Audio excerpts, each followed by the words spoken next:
Welcome to Talking Heads of Noosa, to Tori Farmer. Thank you. So you're a Noosa born and bred surfer, is that true? Yeah, I wasn't born in Noosa, but been living here majority of my life. Sort of started surfing a little bit later on the scene here, but you know, given where you live in Noosa, you're kind of obligated to start surfing. It's one of the best places to learn, so sort of jumped on that wagon and fell in love with it, and yeah. Did nippers bring you into that surfing world? No, I sort of hated the ocean for the majority of my childhood, but sort of just went to a school that had a bit of a surfing scene, and you sort of follow what your friends do and what your older brother do, so started that way, but yeah. And now you're lifeguarding quite a lot locally as well. Yeah. What made you decide to, you know, having spent days in the ocean having fun with it, what made you want to lock yourself to land almost and look after the other people having fun? I don't know, I think it's like time on the saddle, you know, you spend a lot of time in the ocean and you learn to read it and sort of, I don't know, read the ocean, see the way it sort of moves and stuff, and to share your knowledge with the public is a pretty cool thing, and you get paid to be at the beach, you know. If you're lucky you get to surf on your lunch break, it's a pretty good gig, so yeah, I love it. Is there a sense of giving back as well? You know, the ocean having given you so much and you having so much fun with it, that now you want to sort of give back to others? Definitely, like especially people who haven't necessarily been around the ocean too much, and they sort of ask questions and they're curious, and you sort of get to share that knowledge. It's really rewarding. Yeah. Now, before a certain little virus turned the world upside down, you were going pretty strongly on the WQS. A couple of back-to-back wins there in the 2018 season. How has that progressed? It's, I don't know, COVID sort of threw a bit of spanner in the works with everyone's life, but particularly, you know, not being able to travel and compete kind of rattled me a little bit. But you know what, it's sort of put my life into a bit of perspective. You know, I don't think I'm going to go down that competitive route at the moment. I'm really enjoying just being at home and lifeguarding, but I don't know, I don't really know when they're going to resume that sort of stuff and be able to do international events, really. Yeah, it's such a huge unknown. Yes, I'm freezing. Yeah. So for a lot of our viewers, they're more longboard oriented, but you're obviously a semi-professional shortboarder and very successful on the QS. You know, it's lovely to have a local shortboard winner. Yeah. You're following in the footsteps of some fairly distinguished names. How do you see the Sunshine Coast from a shortboarder's perspective?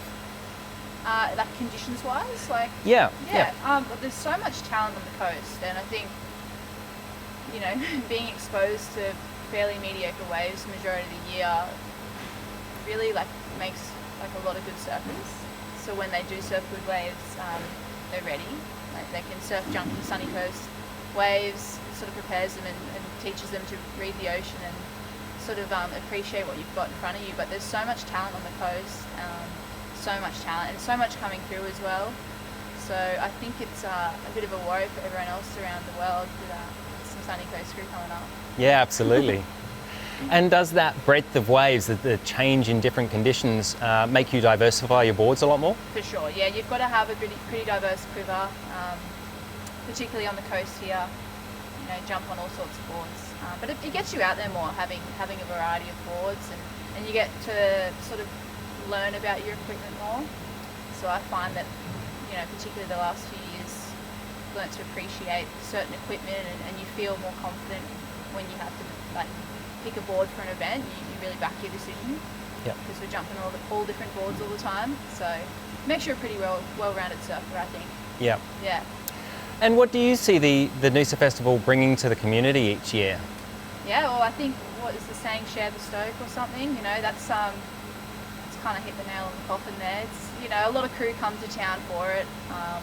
It's always a really fun scene, you know, very social, lots of surfers in the water. But yeah, like I said, very social. There's lots of people to watch, and it's just a good time. Yeah. What about out of the surf? Have you got a particular cafe or something that you like to refuel at, or get your caffeine taken? I sort of like going to Entity at Sunshine Beach, so sort of get away from the Hastings Street scene, but just love perching myself on the deck there and watch the cars drive by and people walk by. It's a good zone. Yeah. And in your lifeguarding, are you shifting around the coast or are you sunshine based? Yeah, shifting around the coast. Predominantly up at Noosa in Sunshine, but I'll take wherever. So Entity's always good as a little refuel halfway through your workday when you're over there. Yeah, you end up drinking a few coffees on the beach, so it's good.